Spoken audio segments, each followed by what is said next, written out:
La escolástica etimológicamente se deriva de escola y significa ciencia de la escuela, desarrollado, difundido y cultivado en las escuelas de Europa medieval.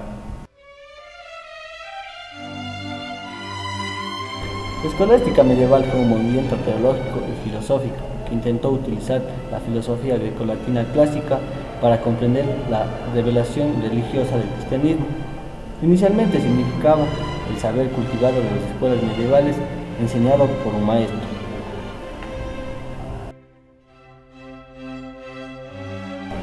Luego sería la materia enseñada y el método para enseñarla.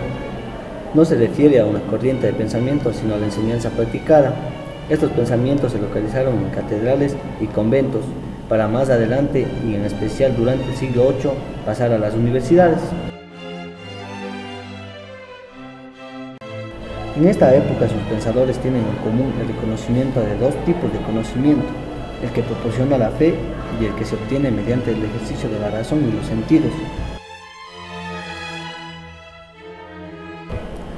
Sus características. La escolástica fue la filosofía en la sociedad cristiana que trascienden en los individuos y los pueblos, respeto a la autoridad en las formas de tradición y la religión revelada. La revelación divina era concebida como una norma, una ayuda para la razón. Un problema fue el de los universales, que eran ideas, conceptos generales que engloban los elementos particulares. En su desarrollo se distinguen tres fases. La primera escolástica, en el siglo XII, está marcado por la polémica cuestión de los universales que opone a los realistas, a los nominalistas y a los conceptualistas.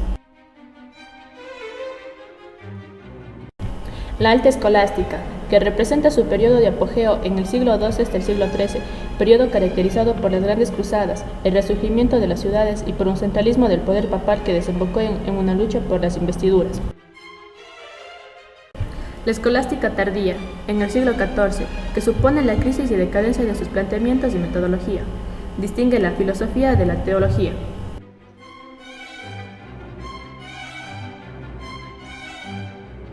Su auge coincide con el siglo XIII, momento de apogeo de la Europa medieval en la que se empieza a configurar sus estados. Se fundan las universidades y surgen las órdenes religiosas.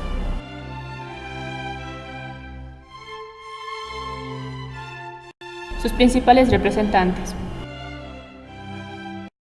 San Agustín propuso interpretar la fe en Dios a la luz de la razón y la realidad. Estableció que la teología y la filosofía son disciplinas distintas y separadas, pero se complementan porque la teología recurre a la filosofía como una herramienta.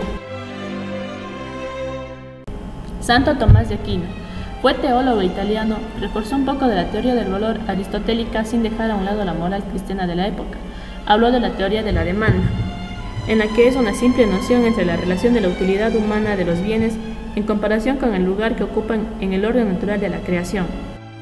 También intentó justificar la propiedad privada, creía que el Estado debía regular la propiedad privada y distribuir sus frutos.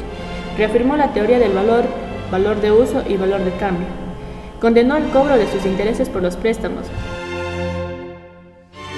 Alberto Magno siguió la tesis del precio justo aristotélico, condenó el monopolio por ser una confabulación para manipular los precios, cuya sanción debía ser la restitución del beneficio obtenido mediante este ilícito. Aporte a la economía.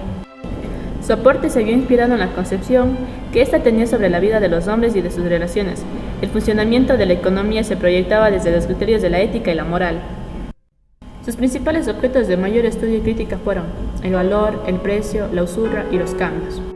En el caso del valor, se desarrolló su teoría, que estaba basada en la utilidad. Esta dependía de tres factores que son utilidad objetiva, la escasez y su atractivo para el consumidor. Respecto al precio, los escolásticos explicarían sobre si este era o no justo a cada bien. Un precio justo basado en los costos de producción más una compensación por su riesgo de empresario al desarrollar su actividad. La usura. La usura sería tratada acerca de la legalidad de los préstamos con interés. Para estos el tipo de interés debía ser cero. En último lugar, el problema de los cambios en las divisas. En este sentido se centraba en explicar qué cambios eran lícitos y cuáles no lo eran.